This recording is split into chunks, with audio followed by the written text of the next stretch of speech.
The Grappling Hour is brought to you by BioPro Plus, the faster, easier, and safer non-synthetic alternative to painful anti-aging and hormone treatments.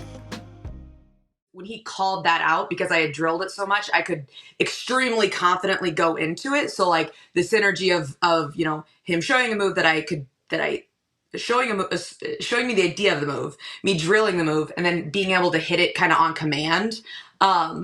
Like it's just really cool. So we like, you know, both went up and like gave each other like a flying hug, and it was just like, yeah. It is really cool to kind of go back to your students at home and, you know, hey, look, if you guys like drill stuff, or if you learn, like we can do it against a resisting opponent. So that was the kind of, I think both of us were like, had proud coach moments that we could like tell our students like, oh, look, it works.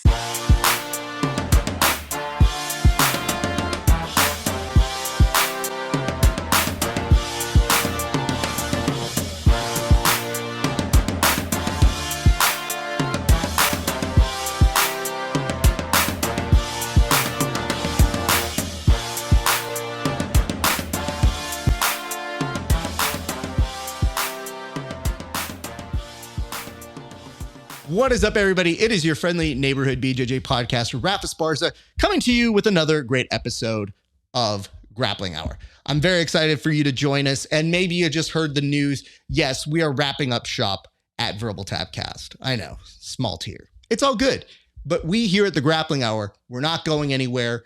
You can't get rid of us. Some people have tried. Believe me, they have. But I want to tell you, we appreciate you. We have a hell of a guest here today. I am so excited to talk to her and get to know everything that happened at a recent Medusa competition. But before we get to her, a quick little announcement. If you guys like this show, and I hope that you do, I hope that you go support us over at HY.PAGE/Grappling Hour and become a member of our great community that we've got for our show. The way it works is, if you want to buy the first tier, which is early access, you get to see these interviews 30 days before anybody else. And if you order the premium tier, that means you get to see exclusive content that is not available anywhere else. It's behind a closed door. You gotta pay to play on that one. And just released, we are starting a Grappling Hour Discord. We want to create a sense of community. So it's not just going to be me plugging my stuff, though I'm sure I'll announce when new episodes go up. It's going to be a place where friends of the show and members of our community will be able to talk grappling, share videos, talk about their goals, and more importantly, talk techniques, matches, favorite matches of the week. We like to do that segment, and we're going to bring that back thanks to our friends over at Discord. So if you want to get in on that, there's a link down at the bottom that we'll provide. So become a member of the Grappling Hour community and support the show. All right, let's get to our guest.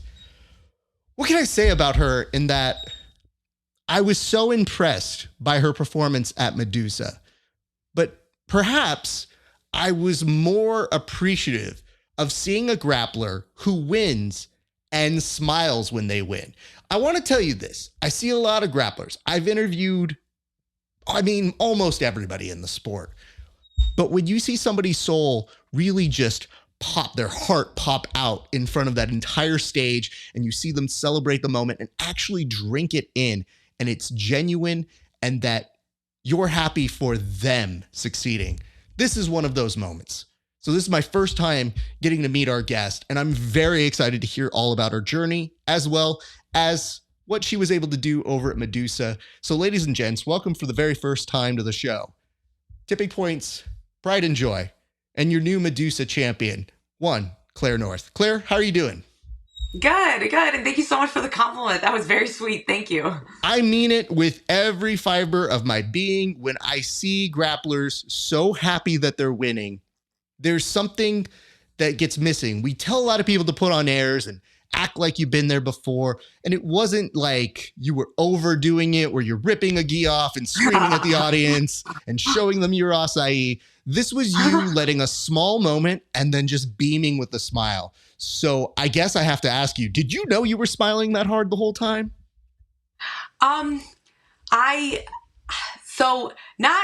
Definitely when I looked back, I realized I was like, wow, that's more than I realized. I definitely knew I felt happy when I got those wins. But yeah, I think I kind of had decided like a little while ago that, you know, like, I don't know, sometimes you just get to a point in competing where you're more scared of the loss than you are excited about the win. And I just sort of made this decision that if I was going to keep competing, I better be excited about the wins. So I don't know. I just kind of like you mentioned, like allow yourself to feel that joy in that moment is, yeah. So I let myself, which is cool.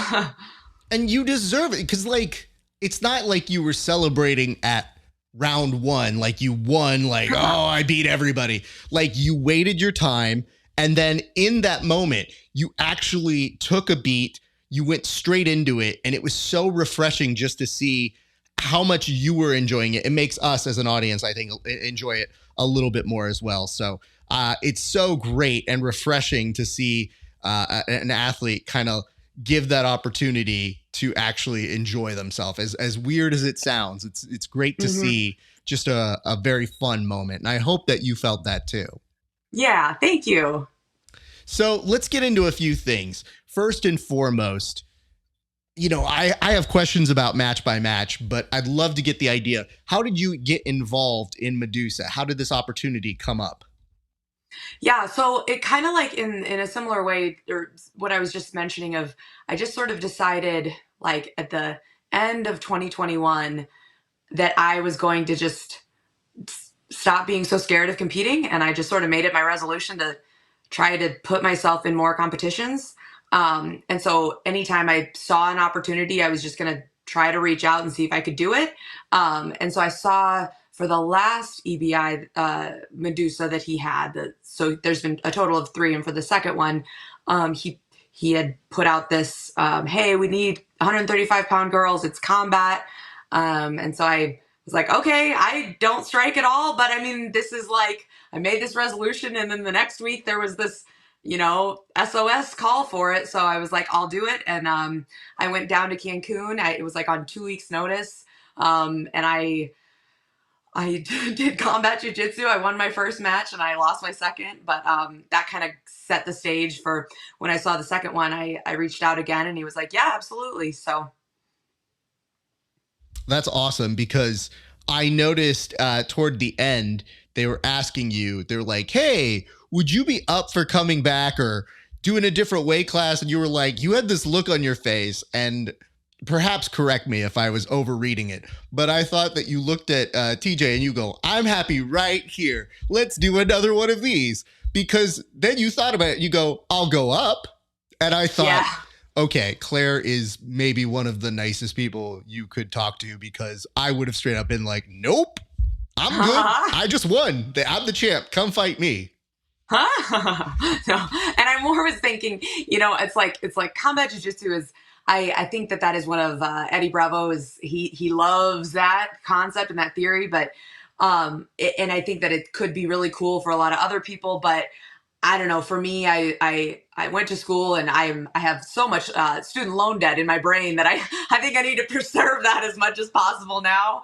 And I think it's another thing too, where it's just so hard to like, you, especially if you're at a purely grappling school like I am. Like I'm basically asking my training partners who don't strike either, like, hey, can we just occasionally give each other mild CTE? You know what I mean? So I definitely would prefer to do more EBI events than any combat jiu-jitsu events. But that's the whole reason you bring EBI back, so that you don't have to get slapped in the face. So I finished, I call these like marathon rolls, and I brought a buddy and we roll for an hour.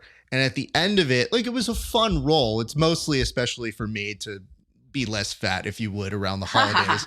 And this guy toward the end tells me, he goes, hey man, if you want to work some striking with me, I'm totally down to do that in the future. And I go, no, this is what I do. Like, I know that I teach at a striking gym and I don't mind taking the classes, but I don't delude myself into thinking, oh, you know what it is? I'm actually a mixed martial artist who fights. It's like, I'm a martial artist who just kind of likes this thing, and I found the thing that I like. And yeah, I can do the other one, but it's mostly just for fun. I'm not trying to do it for sport. Yeah, 100%. And I think that like it's the more, it's you only have so much time in the day, and so it's better to focus your energy on getting really good at one thing than it is to try to, okay, now we're gonna sometimes do strikes. It's just, yeah. So I completely agree with you. I think that you speak the same language I do, which is that I try my best to tell the guys, it's not that I don't support you, it's not that I don't believe in what you do. It's just when you're a professional and you have a big kid job, you come to do the thing you're trying to come to do. And then when Yeah. you're done with that, you go, okay, I have to get sleep now so that I Yes. don't die. So Yes. Yes. sleep, Yes. eat, train, work. That's a lot longer than most people think it's going to be. So Yep. we'll obviously get into what it was you were doing in school, all of that stuff. But I wanted to go match by match because you said something and it didn't offend me, but it did cut a dagger deep in my heart, which is Oh. that after getting your very first submission at Medusa at this most recent competition, we saw you master a Z-Lock, and we didn't know much about it until at the very end when you were interviewed after winning, where you go, oh, I just learned that this week. And I thought, this is a bad precedent for us to set for our students, because there's no way I could teach a student something they would use at Medusa to help them on their way to a championship. So describe how that came about, because I really wanted to know, how did you focus all of that energy, and when did you know that you had that move that you would just learn that week? Yeah, so that's one thing that I have a my I tend to very strongly believe in doing your homework, and I tend to very strongly trust you. I think that you should be with like a coach or a teacher or a boss. If possible, you should be with them, somebody that you trust. And mine happens to be my husband, who's awesome. We've been together for 10 years, but he's sort of like you mentioned earlier, like letting the nerds kind of, go nerds. Yes, he's like the epitome of that. And so we definitely had, you know, every time you compete or every time you roll, it's not necessarily an opportunity to win. It's an opportunity to figure out what you don't know, kind of thing, and where are the holes that you had to fill. And one of my biggest holes that I had was from the double pull in a nogi situation. And so we had like why and I was also learning like false reap stuff. So when they turn their knee kind of the other way, he had watched this video and he's like, I think this could be something that you could incorporate. And when I started to drill it, I just realized that this was like, there's certain moves that your body tends to be just really it's for whatever reason it's more comfortable for your body than other moves. And I realized that one, that I was able to get into it easily, and two, it was something that I needed to work on. Even if it was uncomfortable, I needed to acquire a skill in that area. And I grabbed whatever buddies I could that week and drilled it like an hour a day until Medusa, pretty much, I from different mean, positions and different whatever. But it was so impressive. You fooled me. I was under the impression that you had a pretty good understanding from, maybe it was part of your repertoire, because I tell people all the time, especially as they get closer to maybe the week of competition, is that I'm like, usually you're not going to learn something that you're going to win with that week. Well, you proved me wrong. So now when my students see this interview, they're going to be like, Coach, I thought you said that you're just getting extra reps and that it's just good to kind of keep your brain working. Now I'm going to be like, well, Claire North won, so I guess we should work on something new.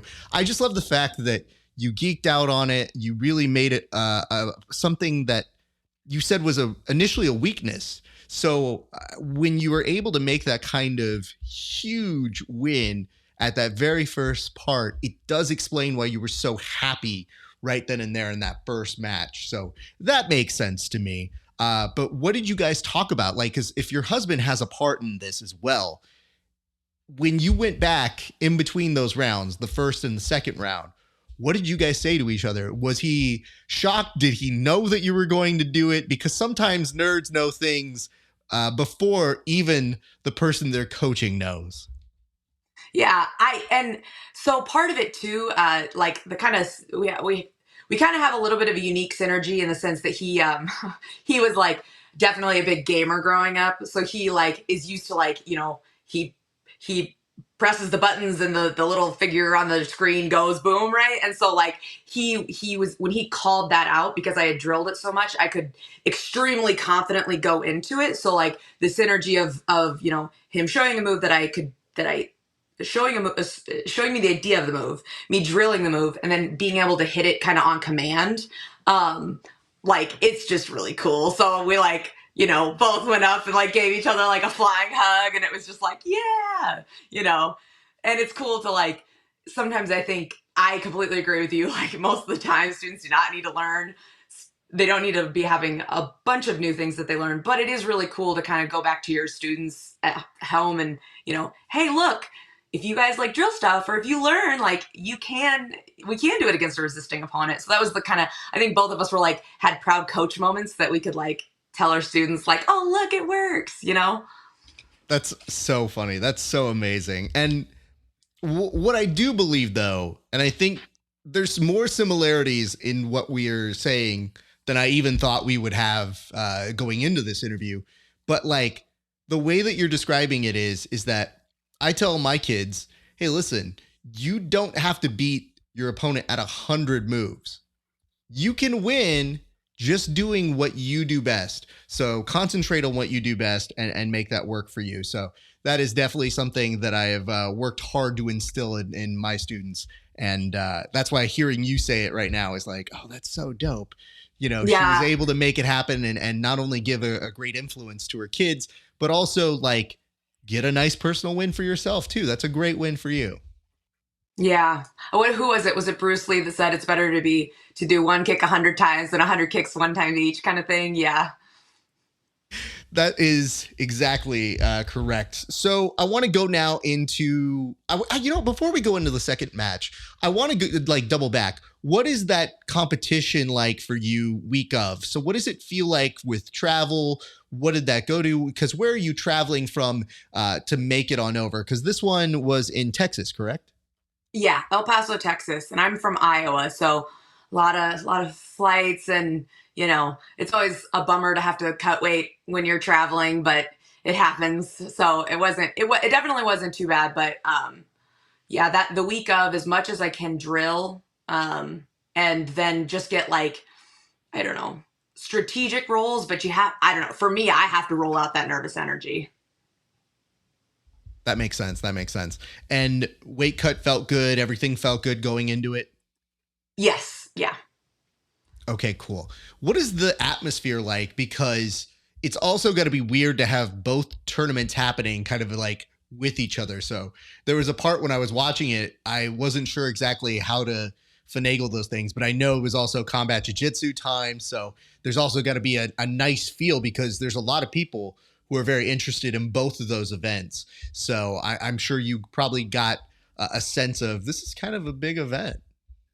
Yeah, and the event itself was, I mean, it was beautiful. It was the outdoor arena was amazing. The production value was gorgeous. It just feels like an incredibly professional event. I think, I don't know that you can have grappled for any length of time and competed for any length of time without having been in at least one high school gym somewhere with, somebody just yelling with their hand, trying to find, so by comparison, this was just stunning. It was kind of interesting with the combat jiu-jitsu going on at the same time. You have like the jiu-jitsu people warming up, doing inverts, doing knee cuts, doing whatever. And then you have like the other group with like small gloves, like bashing each other as hard as they can. Like, so that's, that was definitely a unique thing. But other than that, it was fairly similar. That's awesome. So let's go into your second match because again, you train, I'm sure, super hard. I know it can be a stressful thing to get into this sort of competition mode and going and doing it is a whole different beast. However, thankfully, things went very well for you that day. So in your second round, your transitions and your ability to capitalize is so good, but the thing that really impressed me was just the ease in which I saw your Kimura trap system. Like watching how you were putting that all together was really fluid, and it comes back again to help us in the final. But can you walk us through a little bit about how you were able to put that all together in your second match? Yeah, so that one specifically, that we've been working on. So it sort of like all started out with like, I sort of just decided that I wanted to kind of focus on nogi. Well, when I decided I wanted to focus on nogi, I don't have really a lot of wrestling, so started out with my guard. I decided I wanted to work on false reap because I play a lot of lasso in the gi. That was kind of a similar hip mobility movement to do. Well, one of the things that people were doing to kind of stop the false reap was going down to both knees. So the natural progression to that would be a choi bar. So if you're as somebody as you're starting to get into your false reap sort of reverse De La Riva setup, when they drop down to both knees, usually they're either trying to smash you or something like that. So that's kind of how I wanted to. That was how the progression sort of started with learning. And then the Kimura trap system sort of from there, it's like there's a certain amount of patience that you have to do when you're in when you're in any kind of position situation. And it's on if there was something that you wish you could tell your white belts, right? It's like how long is it good, and then when do you have to transition to something else? But I just felt like it was the time to transition, and luckily it worked out. Yeah, I mean, we'll talk a little bit about this in your final match, but your hip bump sweep, the minute you hit that, I was like, she is not to be messed with. That was spectacular. Like, that's the stuff that I always hope for people when they learn that stuff, when they really show a mastery of it. You picked the right timing, you knew it, you had it so well. We'll come back to that in a second. But yeah, the nice part about that 8-person tournament is that once you get that win, you know that you're in the finals. So what does that regroup look like? And what are you thinking? Because again, there's smiles going on, and I've seen people after they win, they might have a good game face. They might be selling something real good, but that like sinking feeling sometimes combined with excitement, combined with adrenaline, combined with exhaustion of going into the finals can be a very overwhelming feeling. And yet when I saw you, I was like, she just won twice in a very quick amount of time, and she's smiling. I actually think that's the most terrifying of all, because that tells me this is a person who's ready for anything that's about to be thrown at them. Yeah, and I think it's a couple things too. Like, I mean, one, definitely not being tired helps, right? Short matches help to you have a lot more energy to be excited when you're have time to be excited and energy to be excited. But I also think like one of the biggest reasons that I wanted to switch over to no gi was I felt like in the gi, I just, you know, being a primarily IBJJF, like that's the major organization. That's the flagship of the sport, right? But it definitely made my game a lot more kind of strategic and points based. And I was not very just my game specifically. I'd had some wins, but and some pretty big wins, but they were mostly points, not submissions. So I think getting submissions and having that be a part of my game was it's just really it's way different. It's like the reason you get into the sport, is like to submit people. It's like the coolest part. So that like felt really good. And then also I think the other thing too sometimes is I'm like 29, almost 30. I think sometimes just being a little older than my opponents too. I realize like I think sometimes I know when I was younger and I was competing, I was just so like, again, like scared of losing. And you're always worried that your opponent is the boogeyman and you don't know what they know. And I think with age comes a little bit of wisdom of like, they're feeling the same nerves you are. There's no like secret jujitsu. You might get caught, but you're not going to get, Harry Potter, So like, I think kind of just like knowing that it kind of, you're just sort of at peace with that. So you're able to kind of celebrate those moments a little more. That makes sense. Also, I think you're on record for being the first person to refer to something as deadly in jiu-jitsu as being Harry Pottered. So I'll go back, I'll check the records, but I think you definitely hold that distinction here. I'll make sure that we get the Grappling Hour legal team on that. I do Yeah. notice though that you are correct. There is an easy way of psyching yourself out.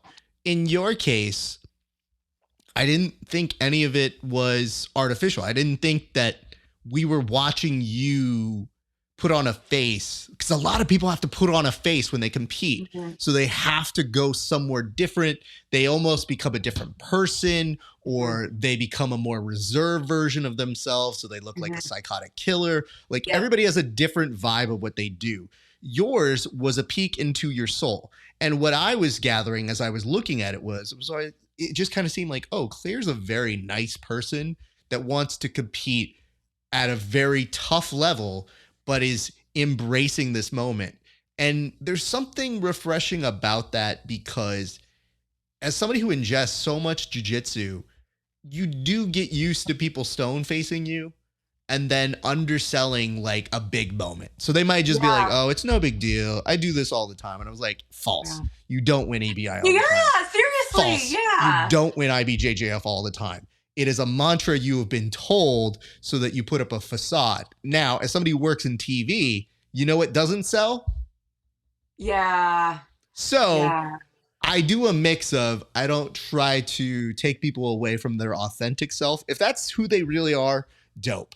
But I also happen to be the person who interviews people behind the scenes, and I know what they're really like. So Yeah. every once in a while, I'll kind of nudge them like, hey, you can drop it. Or in your case, I'm just sitting at home being like, if I was there and I was interviewing you, I wouldn't have to do a thing. I would just put the microphone in front of you and just let you be you. And I think that was something that TJ, like, I think he discovered that as well. So one thing I would like to go over though, we now transition, you go into finals, and you have a longer match. And by longer, I mean you doubled the amount of time that you spent competing for the entire rest of the tournament, which is still not a long amount of time. And I think the beautiful thing that happened in that transition too is it's a testament to that patience you were talking about with your Kimura trap. Like your ability to still make that work. And I do want to bring this up because we'll get into the technique in a second, but I want to credit your opponent, because after you kind of let go of the move, then she tapped. Most people would have been trying to hide that and be like, I didn't tap. I don't know what she's talking about. But like clearly the move had been let go. She was tapping. I just thought, you know what? That's a very respectable thing as well. So what were you thinking? Because your face told the story of like, I just did this. And yet she was cool about that as well. Well, and she had tapped under me, but because of like how we were transitioning, and you, I mean, I don't know. I think you just get so instinctively like if you're an up, like when you're a lower belt, sometimes you hold on to things too long because you're learning the moves, right? But when you're, especially when you're an upper belt and if you feel somebody tap, I don't know. I think if you were trying to get me that way and you were trying to outpoint me that way, you would totally get me because I would let go every single time. I'm just so conditioned to do that. But she had like, she tapped under me, but you couldn't really see from that camera angle. So luckily, like she corroborated that by saying it out loud to the ref. But yeah, I mean, that was kind of what it didn't really look like that, but she had tapped underneath. Yeah. Yeah. And thank you for clarifying that, because I didn't necessarily like, there was no replay that they had to do because they just said like, you have it. But some people might play through that. I don't know. It's a very difficult situation because if you don't have the angle, sometimes people go, what happened there? But anybody who knows jiu-jitsu knows you had the move completed. It's just sometimes if we don't see the tap, our brain has like file missing footage and can't go on. And what she did was tell us, no, I acknowledge that was a finale kind of move. So I appreciated that. But talk me how you were able to make that transition happen, because again, it was dope. It was great. I'd love to hear more about what was going through your head as it was going on. Yeah. So when I tend to have fairly like I need to I'll credit my coach again. I have a little bit of ADD when I compete, and I want to do every move I've ever learned ever and every move I drilled that week. And sometimes because of that, because I have like a lot of confidence in the moves that I've drilled because I drilled them, so they must work. Sometimes I have a tendency to leave stuff out because I'm focused on what I'm doing as opposed to what my opponent's doing. So I initially had started to try to go into like a leg entanglement with her. And then I felt her just be a little bit more comfortable in that position. And I kind of felt the mild concern in my coach's voice from the sideline. So I was like, oh, okay, well, why don't we do something that for sure is a safer game plan? Let's get into closed guard. We we know a lot of things from there. Let's just do something where it's very hard to get attacked, right?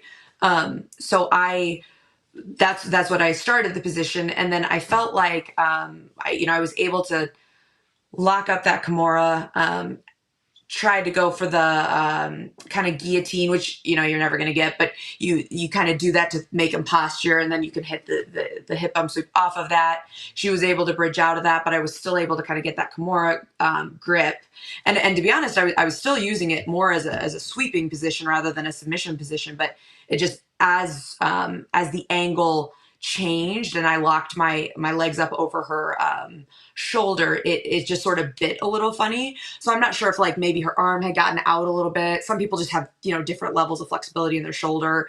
But yeah, that was kind of what I was thinking when I was doing that.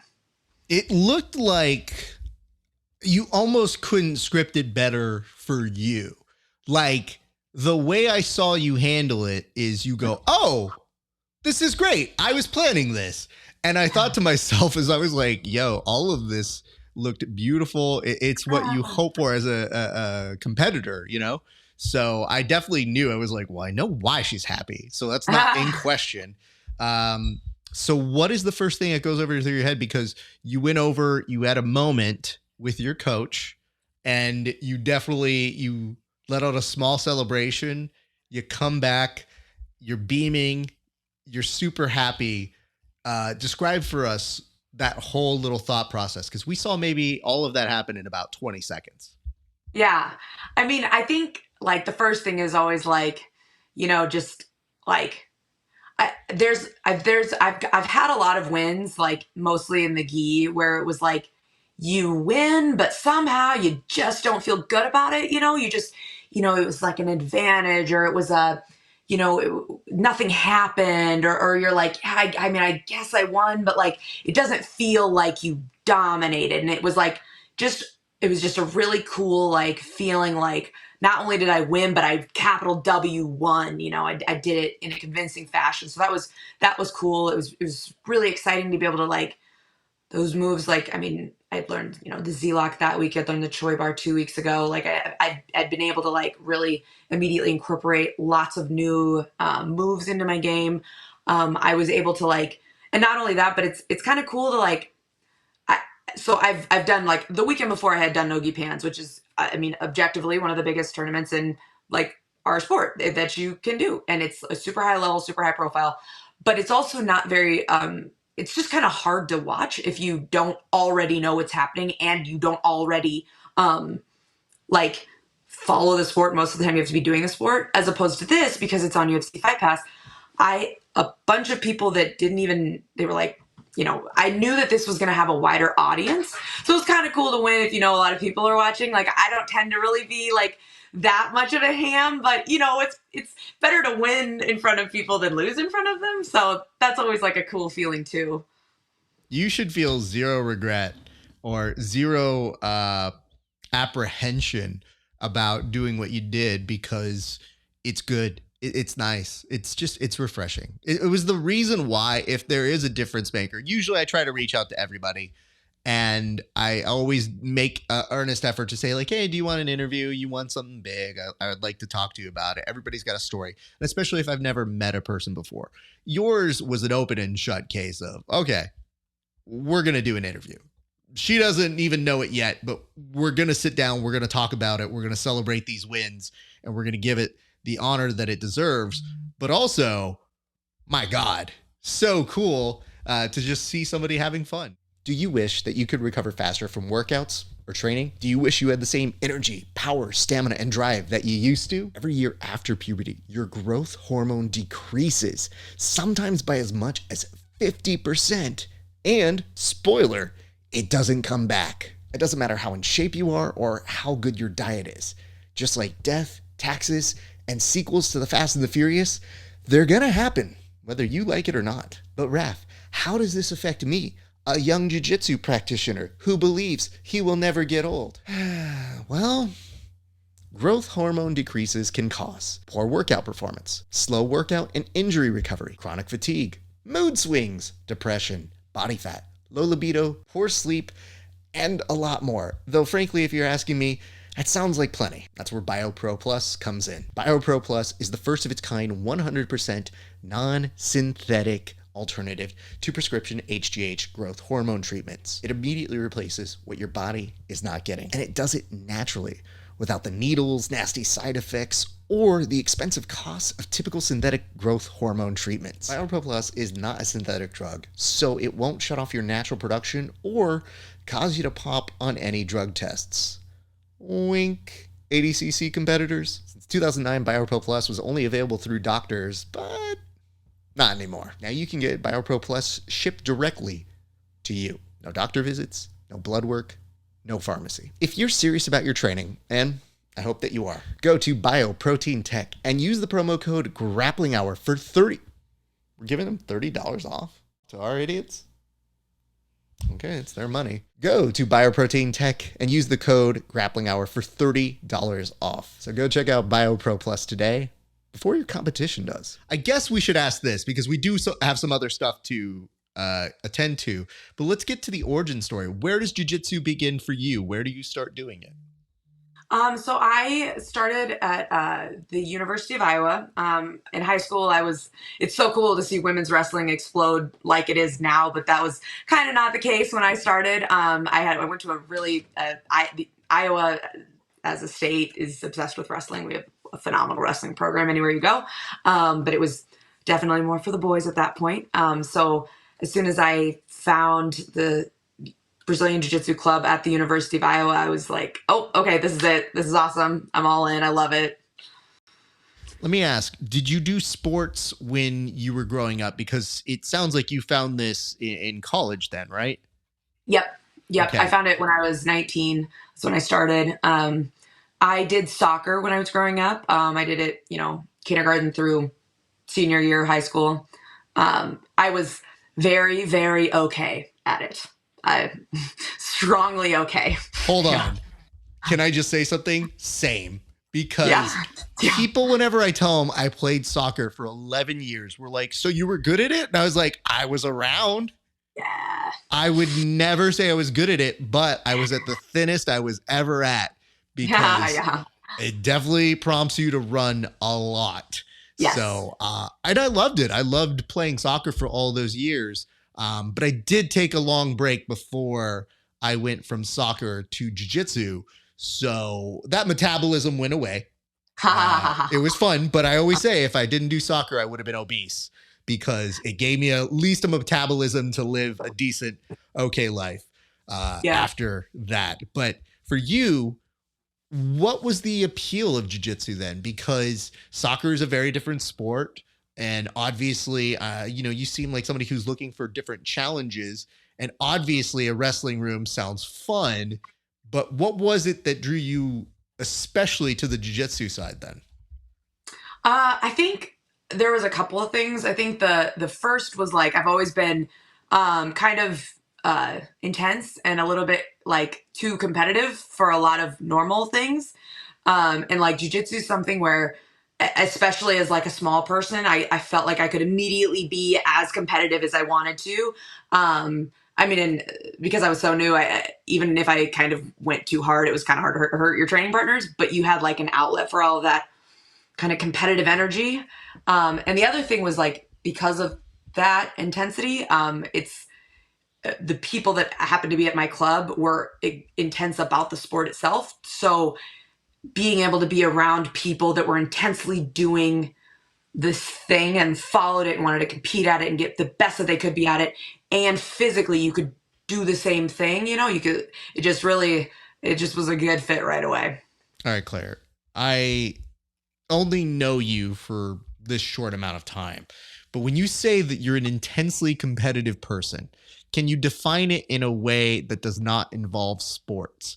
Like, can you define it in a way that your competitive nature seeps out in ways outside of sports? Because everybody is okay with us being competitive in sports, but not everybody is okay if you go to a game night and flip a table because they didn't adhere to a rule. So I'd like to know if there are any cases of you having that competitive nature slip out in what people would call civilian life. Yeah. For me, it definitely presented like in academia. So like if there was like, you know, if there was like an opportunity to like, and it usually tended to be more like objective metrics. So like who got the best grade on a test, or like, you know, if there was, I don't know, like any kind of like like, you know, the Hermione like hand in the air, like that is like anytime if it's who knows the question, I know the question. I'm gonna drill longer, I'm gonna drill harder, I'm gonna, you know what I mean? I'm gonna like do more reps than everybody to like, you know, but that's, I know that's sports related, but the same is true like for school. I would like make all my own, I would like make a test before the test and then like to try to like, you know, mimic what I thought would be on it so that I could you know, and then people would like try to, and I would like, once I was done with it, then I could give it to people and they could try to use it because, you know, but like that would be the kind of thing that I like, just, I don't know. Those are kind of a little bit of examples. No, you did it. You definitely, even though you're like, I don't think that's a good example. I'm like, no, you literally just told me you made tests as just a funsy exercise and then told, you know, everybody in your class, like, you can take it if you want. It's okay. I just made it. I mean, I beasted it myself too. So I think that's a good peak. And you're right. There is kind of a described figure that we put with a Hermione where everybody's like, oh, she's going to win. She's going to do this. But people don't always understand where that drive comes from. Do you remember the first time that emerged itself to you? Like, do you have a first memory of being the person who was like, ooh, hand raised? Is that something that even goes all the way back to kindergarten? Or do you have kind of an early memory of when that first started to show?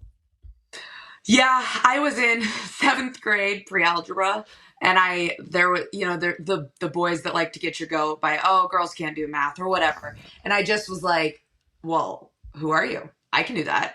I can do any, you know, and I just like ever since then, I just was like, because nobody had ever told me I couldn't before, you know, and then I'm sure it was 7th grade boy flirting or whatever, you know, and so then it's like, but as soon as that became the thing, you know I can get Claire's goat by saying this thing, then it became the thing everyone said, and it was like, it was a funny banter, but I also was like, yeah, but I'm also going to beat you on everything. so that's where we are. That's awesome. And again, I tell people, I'm like, you know, there are those traits that we see you holding a championship or we see you winning in the gi and you go, okay, how did that person become that person? Because it doesn't happen overnight. You didn't just show up one day and be like, well, I'm going to win this tournament because these people don't want it hard enough. No, it comes from years of, oh, it starts with a spark that then turns into experience, that then turns into struggle and adversity and being able to turn all those things. So when you mentioned at the very beginning of 2020, did you say 2020, end of 2021 or? Yeah. Where you Yeah. just kind of recognized you were like, hey, you know what's missing? More competition, but if I'm going to compete on my terms. So I've heard that from other very, very successful athletes who just say, I'm going to turn this corner and I don't know how it's going to exactly happen, but I'm going to map out the best plan that I can and do that. I also like to ask in that same vein of, if you remember when you were first competitive, do you remember when you first fell in love with jiu-jitsu? Because there's a difference between taking your first class and then thinking, you know, this is something I'm going to do for a long time, or this is something I'm going to do for a career. So in your case, do you remember the first kind of moment that you recognized, yeah, I kind of love this? I don't, you know, it wasn't like a specific like time, like I didn't really have one moment. It was more that like when after class nobody left and they all stayed to keep rolling or keep troubleshooting or keep whatever, and there was like this sense of community and this sense of like we like I don't know, just there's so many things in your life that everybody's apathetic towards, and to like see people like hanging around after the assigned time to like keep, you know, I think that was like the feeling that I loved. I felt I when I saw that, that was like I can do this is my thing. That's awesome. So I have a few things that we need to go over. The first and foremost is you're also saying that you were doing this while you were starting college. What did you go to college for? I went to college for, so I started out with chemical engineering, and then I realized that I needed to be around people more, and but I still like chemistry, so I switched my major to pharmacy, and then I did my, you know, prereq, and then I went to grad school. Okay. This is something that we should discuss for the main reason of you're probably becoming super good, or let's just say very good at jiu-jitsu at a time when school is probably the hardest you've ever experienced. How were you able to manage both? Because if I'm doing the math, I'm thinking really when it's starting to get hard, you're probably a purple belt at this time, and things are probably starting to level up. So you're probably seeing almost two divergent paths where it's like, here's a jiu-jitsu path that in order to really be highly competitive, you kind of need to be full time, and also a professional path where, you know, any deviation from that only complicates your life further and further. So I'm just wondering, how did you balance it, and how were you able to make the two kind of coexist with each other? So I definitely, you hit the nail on the head about the purple belt part being, like right when that path would have happened. The interesting thing though is that the hard part of jujitsu is the white and like the white belt part, and the getting to a blue, and then the, you know, one or two stripes on your, I mean, that is like the learning curve is just so stinking steep that it like, when you're like getting slammed at school and getting slammed at jujitsu, it's just like, oh my gosh, everything. Versus by the time you're a purple belt, you're like, I'm committed at this point. I'm in this, you know, we're together now. But I think that one of the things that I kind of mentioned that I've got a lot of competitive, and how mine manifests is very physical. So having an outlet definitely saved my brain. But I also think that one of the things is that, you know, we mentioned there's only so many hours in the day, so you kind of have to plan accordingly. And if I know that practice is at this time, well, and I know I have this many hours of homework and I have this many hours of class, then I have to wake up at this time so that I can make it to practice on time, you know? So like, it definitely, it forces you to have good time management skills. And it also kind of helped me to sort of cut the fluff a little bit. You know, like, I think that a lot of people feel really pulled to do a lot of things that maybe they feel like they, you know, should do, in the sense that like, you know, you should be on this social club, or you should go out to dinner with so-and-so or whatever, you know, and it's like, I had to kind of really very clearly, like, did those activities align with my goals, you know, kind of thing. And so I think, I definitely like prioritize, like you mentioned, you know, you work, you eat, and then you go to sleep. Like that's, and practice, you know, that's pretty much my day. So like, I definitely prioritize the things that help me with my goals, as opposed to just saying yes to everything. Yeah, I understand that. It's also, and I'm sure you might be a similar way. I'm sure your gym, everybody shows up, they do their thing. But if I have a session with just one person and they cancel on me, there is a look on my face that is highly, highly angry, and I cannot hide it. And they're like, "What, are you angry?" And I'm like, "Yes, this was the allotted time that I was going to train. If you take me off my allotted time, I know I can be very patient about a lot of things, but now I don't get the workout that I was budgeting in. So I get to be a little bit mad now. Yeah. Let me be angry." Yeah. Yes. 100%. It's very funny because as you were mentioning, like, it's okay, no big deal, I can handle this. We have a schedule, we do these things. I was like, Claire would be the person who I know will understand where I'm coming from as I we would get over never to this miss your holiday allotted season. time ever. And I just knew, I was like, yep, she's the same. She's the same in this way. And I know it very, just by the way she describes it, I was like, yep, that's what I tell people too. So I understand that part very, very well.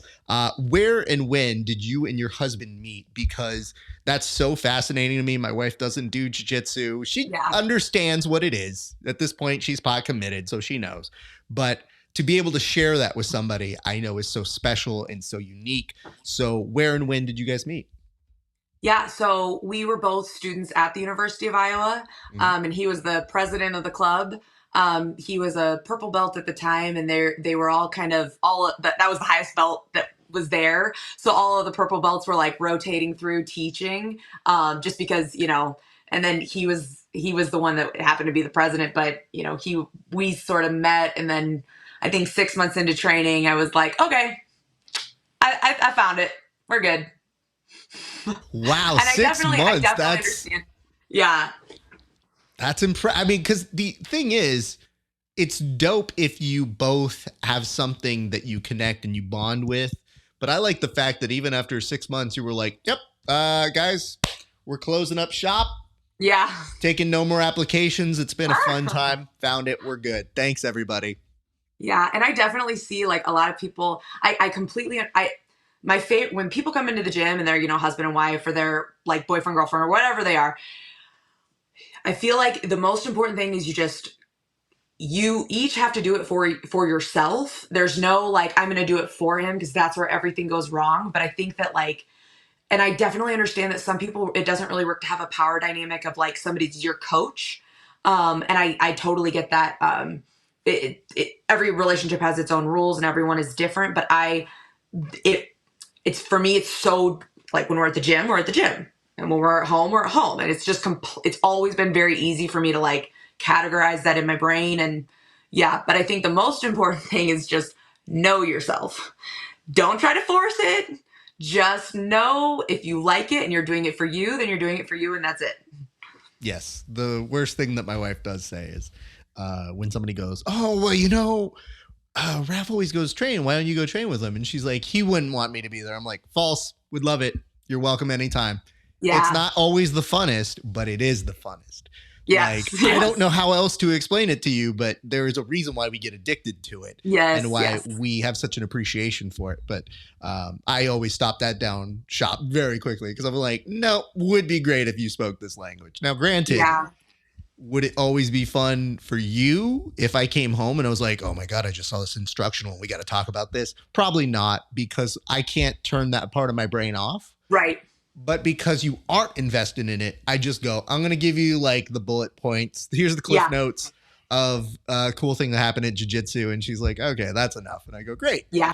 Now you mentioned something on your profile, because I look at this and I see, all right, we got the pharma, we got the BJJ black belt, very apparent. Perhaps the one most near and dear to me, because as I was doing my research, I might have stopped like 2 or 3 times to stare at your dog. You put on here, you're a very proud dog mama. So I need to know how many dogs, what kind? Ruby and Theodore, and it's a English bulldog and a bull mastiff. So they're both respiratorily distressed, very much so, squishy faces. But yeah, Ruby's almost 3 and Theo's almost 2. That's amazing. That's amazing. Yeah. Are they on their path? Are you enrolling them in dog jiu-jitsu at any point? Oh gosh, they have their own lessons that we do, but no, goodness, they sleep. No, and you know what? That's good, because I'll tell you this right now. The mere miracle that my dogs are not barking and interrupting this interview means that I did some good work tiring them out before. Yes. So just a little bit of relief. As my wife texted me earlier, she's like, how are the dogs? And I'm like, there's so much energy right now. So we're trying to ease them down. And then right when I looked at them, do you have? I have 2. So I have, they're both small dogs, but one is a French bulldog. That's Lucy. She's, yes. Let me put it to you this way. She's a brat, but she's the most adorable. And then we have a pug zoo, so a mix of a pug and a Shih Tzu. And this little tiny 19-pound dog believes herself to be the guardian of not just our house, but of the entire place that we live around. So That's she's awesome. often looking out the balcony and barking at people, and like definitely a bark first, ask questions later kind of a dog. So literally you'll open the screen door and she's just like, woof, woof, woof. Okay. And then sleeps. And she doesn't know what she's barking at. She just needed to let them know, like, I'm That's here awesome. and I run this place. Yes. So those are my two brats, but I love it. very, very cute. But yes, I imagine that probably also helps you and your husband whenever you need to take away time, because when I'm away from the mats, especially when we first got the dogs, it was one of the first times I remembered ever saying the following sentence, which is, oh, they're so new and tiny. I want to go to jiu-jitsu, but I should probably stay home to make sure the dogs are okay. And I had my friends calling me. They're like, you didn't come to practice the past few days. I was like, I'm okay. I have a new dog. So yeah. And ours were definitely COVID babies. So we were like, we have to do something. Yeah. I also joke that during the pandemic, my wife originally got one of the dogs as an emotional support animal. And I remembered thinking like, oh, I don't know what that really entails or what that does. And then when COVID hit and it was just me in the apartment with the dog most of the days, I was like, oh, I get it. No, she became my emotional support dog because this was somebody to talk to and somebody to enjoy during just being at home. And that was terrible. Yeah. Yeah. You're identical to my story with how we got Ruby. Yeah. That's amazing. One of the few things good to come out of the process. But I would say this, as you put all these things together, I did want to start winding down, but I did want to ask a couple things. The first and foremost, you mentioned that you've had wins in the gi and you've had prominent wins over some very, very good talent as well. But I was wondering, what did this win mean to you in particular? Because we did mention the spectacle of it. We did mention the ease of watching it on Fight Pass. And as you continue to probably do even better things after this, I was just curious what it felt like and what it meant to you, because it should be something that we acknowledge at this point and juncture in your time, especially, when you go to do bigger and better things. It's going to be great, but I always like to get a snapshot into what it meant for you right now. It was absolutely awesome. I think that like it's at this level, everybody's good, right? They're all phenomenal athletes, and you're never going to have a match there's no more PUDs, right? Like at this level. So it's very common to not get first. The majority of people don't get first. So it was really nice to get first, so that felt really good. And I think it's really fun to be able to like do it in a rule set that I really enjoyed that rule set. I really enjoyed doing it in Nogi, and I it was cool to be able to like, I don't know. It felt really good. Sometimes it's easy. I think just to like get back to what you had been saying earlier of like being really excited at the moment. I try to let myself like feel really excited in the moment, but then it's kind of when it's done a little bit, because I think that sometimes it can be really easy for people to really, really carry the weight of their wins and carry the weight of their losses. And both of those things, process them, learn from them, but then let them be. So I definitely still feel good, and I'm really, really proud, but it's like sometimes it's a little bit easier to focus on the next thing as well. I very much understand that as well. I am one of those coaches who, whether you win or lose, you get a day. Yeah. So I'm very much that person that's like, I'm so happy for you for a day. Yeah. And if you lose, I go, you can have a pity party for one day, and then Monday we get back to work. So no matter what it is, Monday you come in, and everybody else might be reacting to it, but then you go, that's their first time. So great. Everybody give that acknowledgement. But in terms of the work, I'm like, well, are we done? Yeah. Or is there more to do? Is jiu-jitsu finished now that you've won this thing? Yeah. With the series finale of Jiu-Jitsu was this weekend and you won it all. Yeah. It's not how it works. And nobody ever thinks that's the last thing they're going to win. And it shouldn't be that way. So for me, part of the reason why I reach out to people when they do win and I try to get it as close to that win as possible is that I do think it's important to celebrate it and kind of put it in a capsule, because you can't feel that again per se in a year. Like, you might describe it, but that's when you start recalling those memories of like, yes, I remember that win back then when I did this win and did it well like that. It's like, well, that's cool, but it's getting further from something where it can easily get romanticized or overlooked in a certain way. Mm-hmm. And for me, I'm like, no, let's capture it right here. And that's been the essence of the show, is like, when it happens, let's talk about it. Because in my opinion, when you show that you're that good and that you do it in such a relatively easy way, and I know jiu-jitsu is not easy, and I know it doesn't guarantee that that's always going to be the way it goes, but like, it's an impressive achievement and it is worth talking about. So I do feel like we did talk about it in a good way. Now, having said that, the last time you made a yearly resolution, it ended up being something pretty significant for your career. Having said that, what is the current plan, if any, that you have put together for 2023? So, the kind of end game is the 2024 ADCC trials. So that's absolutely like where I want to, that is the end game. So everything that I'm going to do in 2023 is going to help facilitate that goal. So putting myself out there in more competitions, and preferably with rule sets that mimic ADCC rules. And then I should learn some stand-up. Unfortunately, I just got to buckle down on that. And the University of Iowa has started a women's wrestling program. So I have a couple of connections there that when they're not actively in their season, which they are right now, I'm going to go down and meet with them. And so just those two things, more competitions, preferably with the rule set that I'm going to be competing in as the end goal, and then also stand up. Okay, I hear you, but did you watch how you reacted with the double guard pull? I'm just saying. I get it.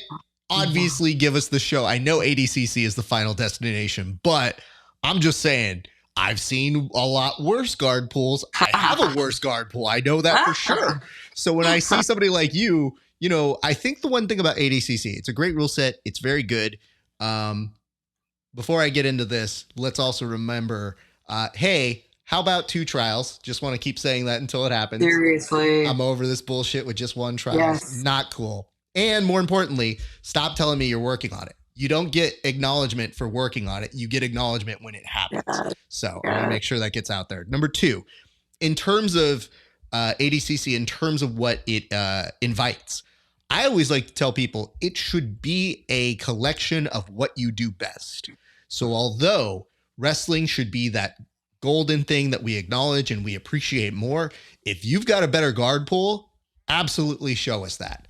So to me, awesome. But I do believe it'll be great. And you obviously are going to have a lot of eyes on you. You're definitely going to have a lot of people of interest now, because that Fight Pass, it is doing wonders for our sport and giving exposure.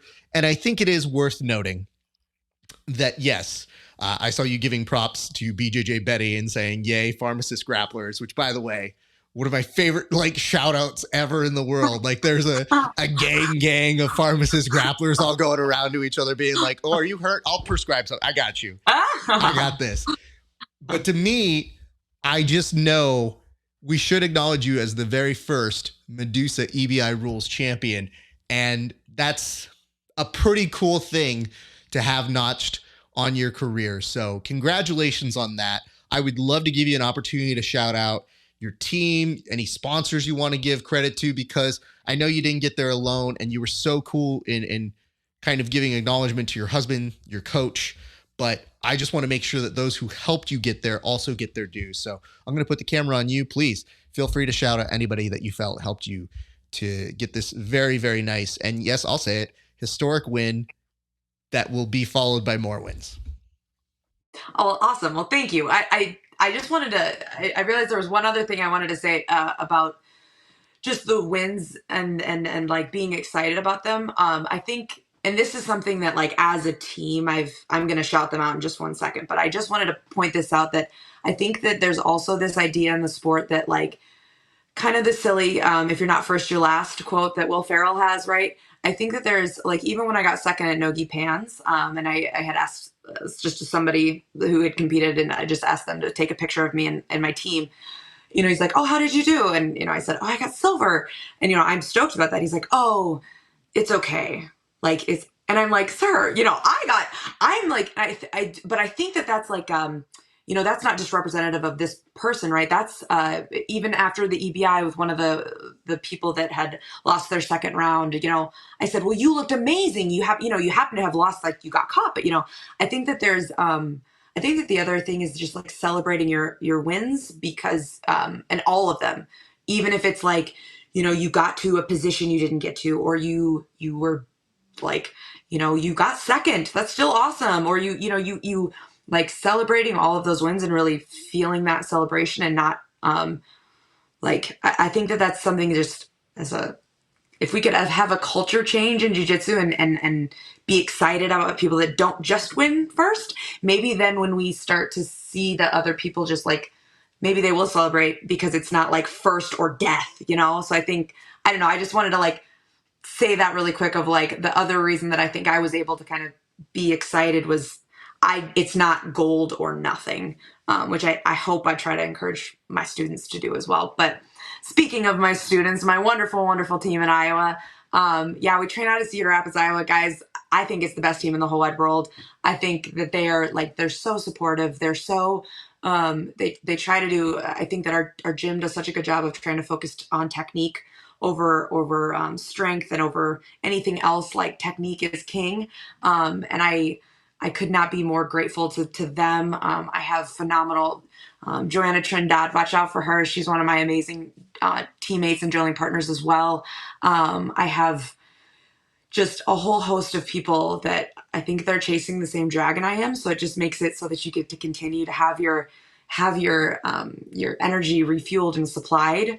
And my main coach, Mark Vives, he's a master. I think he just turned master 4, and he does a dozen tournaments a year. I mean, it's just absolutely insane. So just, being around this crew of people that love the thing that you love and are trying to do it as hard as you are. And you just get to continually be refueled by that. I'm so grateful for them.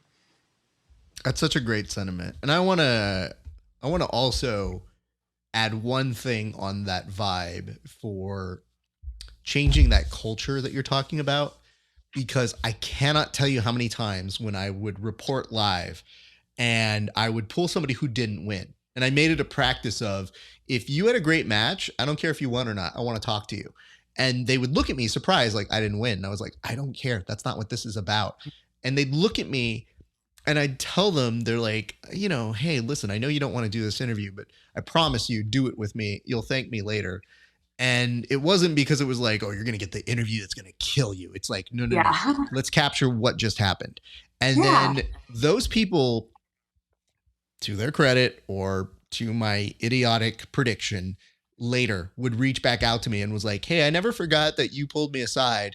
And those people have gone on to win way bigger things. And it wasn't that I did anything other than the right thing at the right time, because it felt right to me as an observer who had a different perspective that they couldn't see yet. So I've always tried to have that outside look, but I've seen people who have fought me on it and have been like, I don't want to do an interview. And I was like, okay, how do I tell them they don't have a choice without actually fighting? Yeah. This will be interesting. And before you know it, like those people, for whatever reason, when you get to talking about it and we say things out loud, like, hey, you did this entry, I think the acknowledgement that somebody was paying attention to them seeps in, and then they start easing that tenseness. But that's always something that I try to keep in mind, because this jiu-jitsu be hard, y'all. Like this is not an easy thing. So I And I think you applaud you you for hit doing that. something. I think you hit something on the head. If you can like make it about the technique instead of the person, because some people feel like it's like a character flaw to lose. Like you did a moral failing, you know. And I think you bringing it back to the move itself was like brilliant. So kudos to you. Thank you. Thank you. Again, I have what should be an easy job. We just get to talk about great moments in jiu-jitsu. And you gave us a very nice set over at Medusa. And I have to tell you, this was exactly the way I thought it was going to be. It was you explaining a very, very good series of moves. You were exactly as advertised. So I'm very happy that we got to do this and celebrate your win as well. But I know what's really good is you're also helping build a great team over in Iowa. So giving shout outs to those people. I take notes when I do interviews. I literally wrote them down. I was like, all right, keep an eye. And I've always been the type to tell people like, hey, if I run into them, I'm like, just know I'm going to message you at some point. Probably not today, maybe not tomorrow. But when I see something that we deserve to talk about, we're going to talk. And I definitely will look out for those teammates. But Claire, I want to thank you so much for taking the time to chat with us here today. Congratulations again. It's so great to see that you really did something that was really, really awesome. Thank you, Raph. It was so nice to talk to you. Thank you. Of course. All right, guys, thank you so much for watching. Just a couple reminders. If you aren't liking and subscribing and commenting, all that sort of stuff, I'm not going to judge you. I mean, I am. Who am I kidding? Yeah, I'm going to judge you. That's what I'm going to do. So take the time right now, down here somewhere. I think it's down that way. Like, subscribe, share, comment, all of those different things. And again, if you could give us some love and support by going over to HY.PAGE/grappling hour and becoming a member of early access or premium subscriptions, it means a lot. And join our Discord because I got some good stuff. I know we talked about 2023 goals for Claire in this, but I'll be putting in my 2023 goals, and we're going to have a community that keeps each other accountable because that's how you actually achieve goals. So I would love for you guys to join. It's a great, great opportunity, I think, for all of us to get a little bit better at jiu-jitsu. Anyway, that's all I got for you today. It's been a great day for grappling. We'll see you back on the mats.